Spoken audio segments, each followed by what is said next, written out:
Mhm. All right, everyone, welcome to this MTZ Insiders video. Today I have Isaac Rodriquez back. He is a true Sidereal astrologer. A lot of you already know who he is. He's been on the channel quite a few times, actually, but he does also practice true Sidereal. He's got a Facebook group and a website, siderealastrologist.com. So Isaac, thanks again for being back. It's great to have you.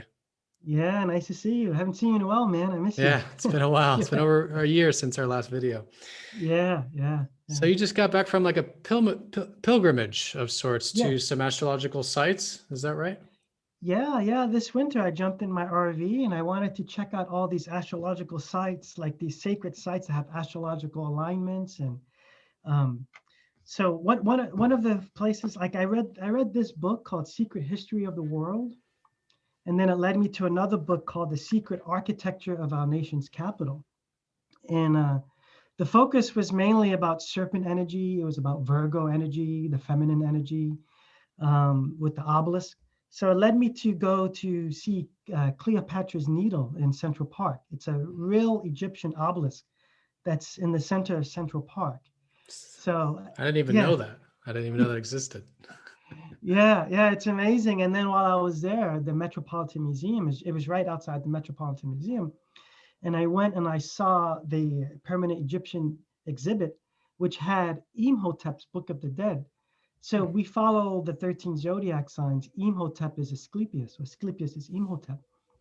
So he was a living man, a god of medicine. And his physical Book of the Dead written was on display. So I made a little video on that. Wow. Yeah. So then that led me to go to several different places. Then I went to Serpent Mound in Ohio, in the middle of Ohio. It's a serpent effigy. And there's different talks about how old it is. The guy that gave me a tour, he's an archaeoastrologist. He does archaeoastronomy. And his father wrote the book Spaceship Moon. It's actually like an old book. Talks about how the moon is really like a man-made spaceship. And so anyway, you know how it's like 400 times the distance away and it's 400 times the size of the sun, small. So that's how it can eclipse the sun. So that's not by accident. So anyway, so this is the guy that's showing me around the site, of Serpent Mound. So I had like a little deeper information about it. And it happens to be, it has a lot of astronomical alignments. The mouth faces the summer solstice sunset. The tail faces the winter solstice, I believe, sunrise. And then the little binds in the body of the serpent aligns with the different equinoxes and solstices. Interesting. So there's a lot of history. Yeah. And the midpoint of the serpent, the exact midpoint, because we use midpoints with our astrology, right? The midpoint lines up with Thuban, which was our North Star in 3000 BC. So all this stuff. Wow. Yeah. So does that have any connection with the fucus? Because I know, with the fucus, so Imhotep does, right? Obviously, the healer archetype, Asclepius as well with that. I'm curious if that Serpent Mound, does that have any ties to a fucus? Do you know? I don't know fucus directly, but I'll share a little bit what I got. So what happened to me when I showed up there, I got sick. It was called ascension sickness. So I drove up. It was like midnight. I got to the gate and I started feeling really weird. And then I started remembering, and then I looked it up again, that it's built inside of a meteor crater. And not only it's built in a meteor crater, where a meteor hit the fault line of Earth. And my understanding is that that's never happened. So something opened up. So literally when you go there, and my friends came to visit while I was there, because I made a video and they were like, that's trippy. I'm coming. I'll see you tomorrow. So my friends came to visit and they walked around and they got sick. So you literally get like, kind of like nauseous. So that's one thing. So I know there's healing energy. And so from with the guy who showed me around, his name is Jeffrey Wilson, he shared with me that it was a pilgrimage site for the indigenous Indians. They would bring rocks of their deceased, the spirit of their deceased would go into these rocks, and then these rocks would go into the mouth of the serpent. And on the summer solstice, there was a post, and the shadow of the post would make a line. And when that line would hit the eggs, that means those souls would then released into the astral plane. Wow. So yeah, Which and makes then which yeah, makes and then sense there's if it is a another, fucus tide, right? The galactic center right. and all this. Yeah. Yeah, right. Yeah, this is what it kind of comes in, the serpent energy. And then the mouth of the serpent, if you look at it, he showed me different mounds that represent a turtle.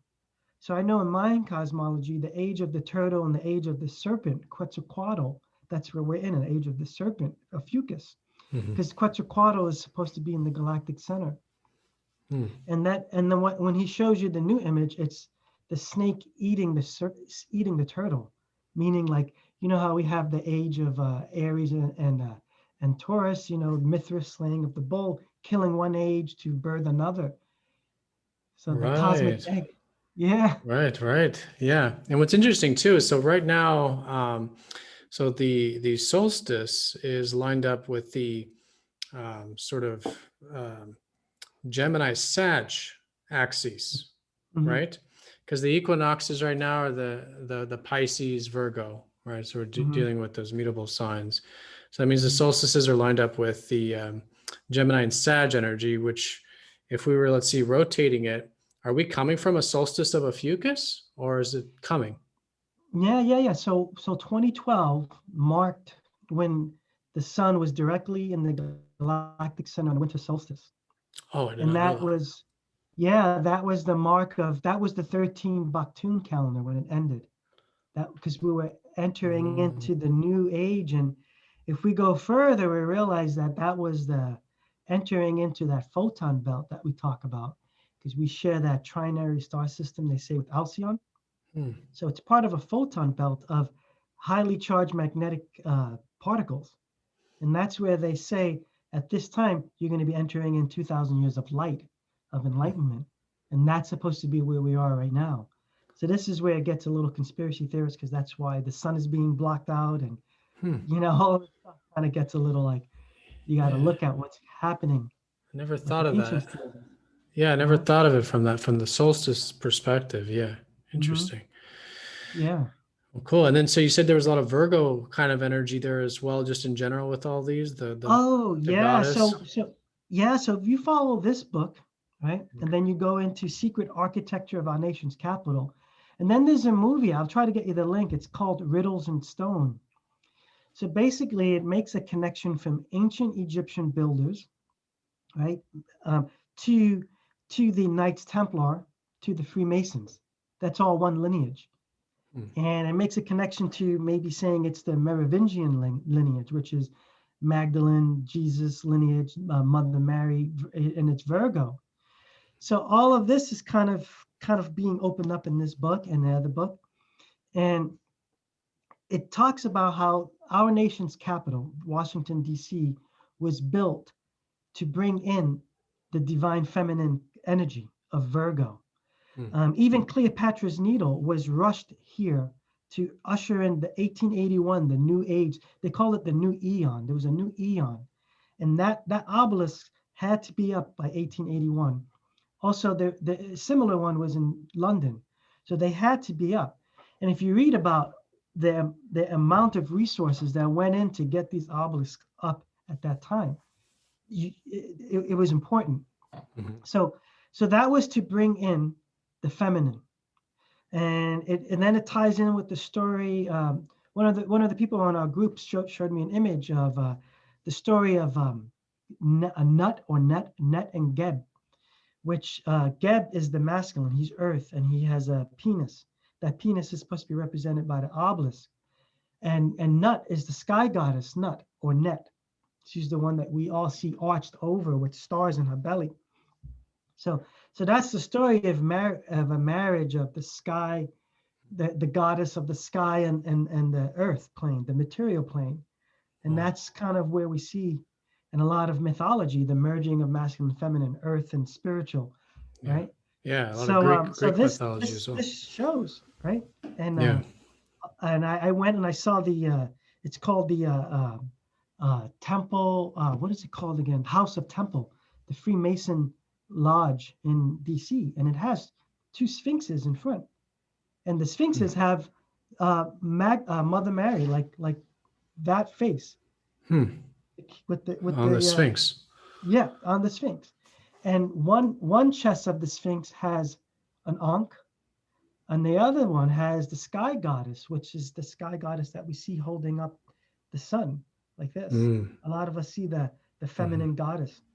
Yeah. And that sky goddess, when I was in the Egyptian exhibit at the Met, it's you see a sarcophagus, and you see the lid of it open, and that same image of the sky goddess is on that lid.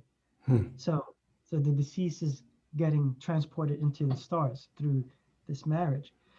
So yeah, so one of my questions was like, we all love to hear that, right? The goddess, divine feminine, comes into and influences us, and a lot of the buildings, the cornerstone was laid to at the time of like Sirius rising, Virgo rising, Venus rising.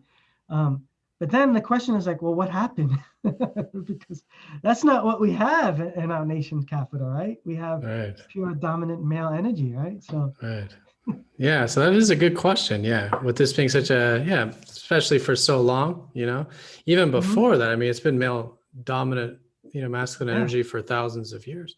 Yeah. So I wonder if so this would be what, like the Masons? What do you? Yeah, the Masons, the Knights Templar. So my question, I wonder if like this is like major research, and I'm not heavily funded. We're like making a living doing readings and things like that. Like, I wonder if the Freemasons themselves were doing tropical astrology. Maybe that's what got wrong.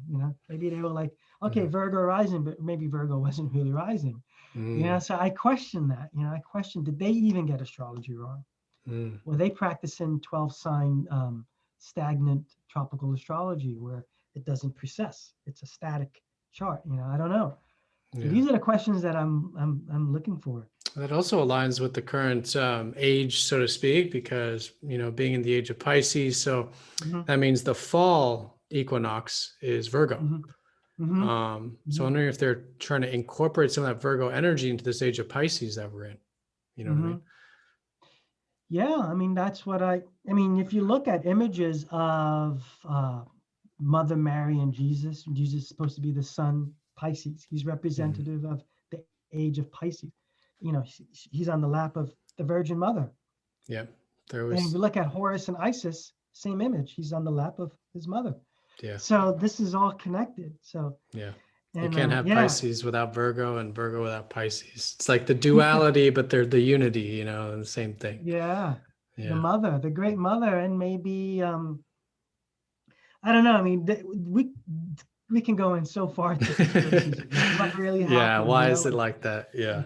Well, that's fascinating though. Yeah. Definitely some good stuff to look deeper into. So we're gonna look at some of the yearly energy for you all as well. Two astrologers here. We'll maybe dissect some things, but Ike, I want to start asking you. So obviously the last, I think, major event coming into this year was the eclipses we had in December. So it was a solar eclipse at Ophiuchus, and we had that great conjunction with Jupiter and Saturn. So what do you feel like is in store? Like, what is this year about, or what came out of that kind of time period that is kind of heralding this 2021 Gregorian year? Well, first it started, we were all looking at this Saturn-Pluto conjunction, and we're saying, whoa, there's going to be a major breakdown of the system. And which was earlier, for those that don't know, that was earlier in 2020. So it was January once things started to really unravel, I suppose. Yeah, we didn't realize there was going to be a pandemic, but I remember when looking deep into the Saturn-Pluto thing in birth charts, it could represent disease of some sort. So so we kind of missed that one, but we knew something was getting broken. But there was that eclipse in Ophiuchus, though, I have to say. I just was, because it's a healing, but I wasn't giving enough emphasis on the eclipses. Because that was a solar eclipse in Ophiuchus could definitely be medical stuff. Yeah, I saw for that. It was December 14th, right? I think it was the South Node, right? So that was remembering your galactic healing connection, like remembering like this cosmic healer that we all are. And then leading up into a great conjunction, which was like related to the birth of Jesus, right? It was supposed to be the Star of Bethlehem, which is what the three Magi's were tracing. They were following the star, right? That one big star, because there's supposed to be all these planets conjunct. So to me, I saw that was an individual birth of your leadership, of your sovereign leadership of who you are. And it was ironic that all over the world, I mean, I don't know, maybe all over the world, from what I know, it was clouded that night. That everybody was out. So we're talking looking last eclipse, December Yeah, 14th, yeah, last, right, just recently, yeah, yeah. which is a So it was super amazing. important eclipse. Mm-hmm, Again, the fucus energy, and mm-hmm. it was a very close eclipse, if I remember correctly. Right. Yeah, yeah. I think you were able to see it in the South southern America? hemisphere, right? Yeah. I Mm-hmm. think so, yeah. Yeah. But it was cloudy everywhere. So what's up with that? What's up with that? I'm like, really? Everywhere? Yeah. More That was conspiracies strange. we could dive into with that one. Yeah, I'm like, that was strange. Yeah. Yeah. So Yeah. then coming into this year, so we've had, so last year, Saturn, Pluto. So you saw the disease association with that, which is Mhm. great. So we Mhm. saw the restructuring with the systems. Obviously, that was one thing that we think we all agreed on was Mhm. the restructuring. So we saw that obviously economically and politically and all this Yeah. stuff. And then just recently, the eclipse from December of last year. So this Mhm. has started a new cycle, obviously, with the eclipses being a fucus. We did see the vaccines started getting rolled out with the Mhm. COVID thing almost to the day, actually, which is kind of crazy. Right on the 14th, Yeah. it was released in the UK and then other Yeah. parts of the world. Yeah.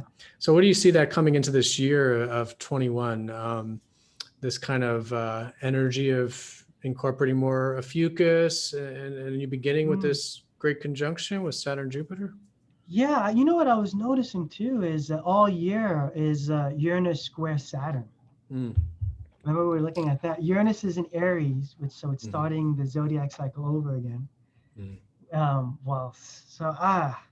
What I'm seeing there is like, Uranus is freedom, right? Uranus is like awakening freedom, new technology, new systems put in place. But then Saturn is structure, limits, it's authority, Yeah. right? So I'm wondering, is this going to be showing us like, you know, there's a sense of freedom and enlightenment? I think that's what people were getting confused too. Remember, we were talking about, they were saying everything is going on in Aquarius, the great conjunction, Mm-hmm. was ushering the age of Aquarius. And I don't think so. I think it's Uranus and Aries gave us that fresh energy of starting new and being free and feeling alive. Plus, But then Saturn is that like, right. so this is like, hey, free, no mask, everybody's free. And then no, lockdown, don't go outside.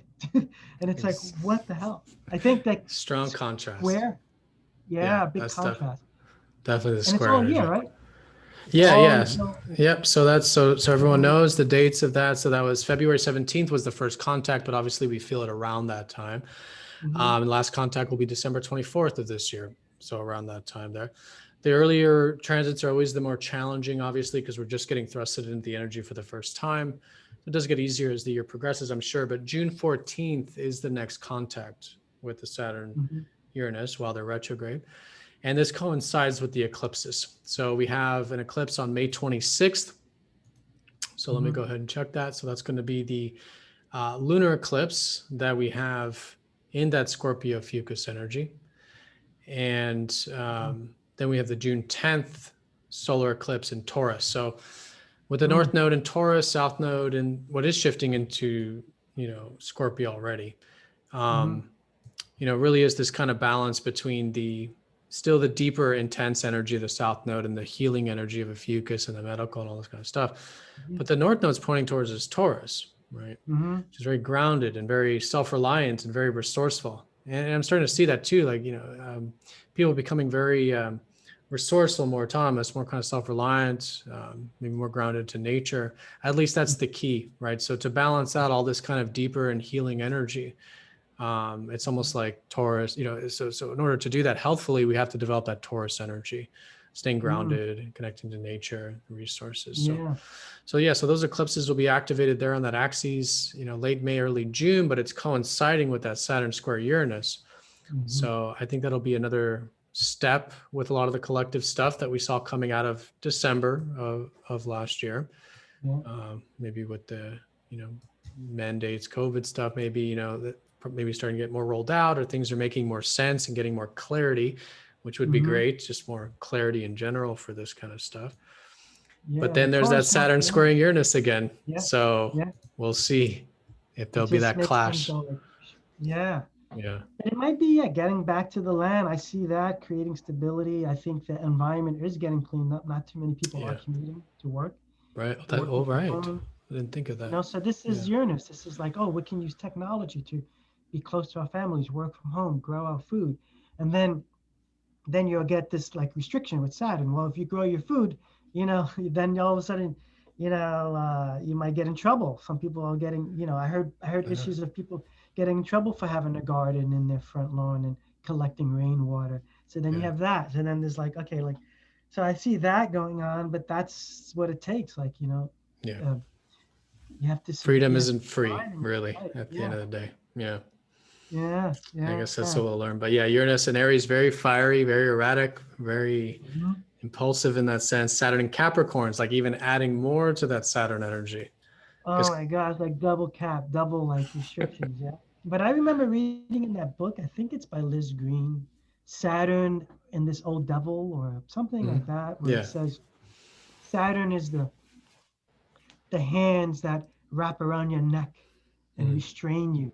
But once you get the lesson that Saturn is trying to teach you, it becomes the guiding hands that bring you through to the next level. So it's just that. It's just like, what is the lesson here? Let me get it. Let me understand it. Yeah. Because we live under the Saturnian realm, right? Saturn Yeah. is supposed to be the square, the seven Physical. chakras, all of that. Physical Right? realm. Yeah. Saturn rules the physical. Yeah. Physical, But yeah, yeah. with Saturn, hopefully it's, personal self-discipline, personal responsibility. I mean, that's what I like to advocate, personal responsibility, self responsibility, things like that. Yeah. Right. Yeah. That's where it starts. That's, I think, a good constructive way of working with it. Having freedom in your life, how can you structure more freedom in your life in a way that also creates more stability? It might even require some work. This year, I think if there's any, like, especially with Jupiter and Neptune next. So next year, Jupiter will be next to Neptune in April, which we'll save that for another video.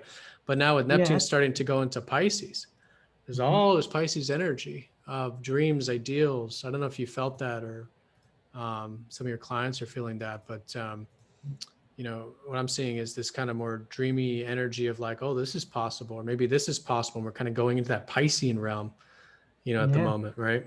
Yeah, visionaries, like big visions of like, like I don't really see people dreaming anymore about, okay, I want to like work for a Fortune 500 company with a nice corner office with circulated air. I see like, no, I want to be this, I want to be this like individual, whatever it is that they have the vision. Like, yeah, I think it's real. Because I think COVID, what happened with this pandemic, for a lot of people, it introduced us into what would you do if you didn't have to worry about making money because you can't go to work.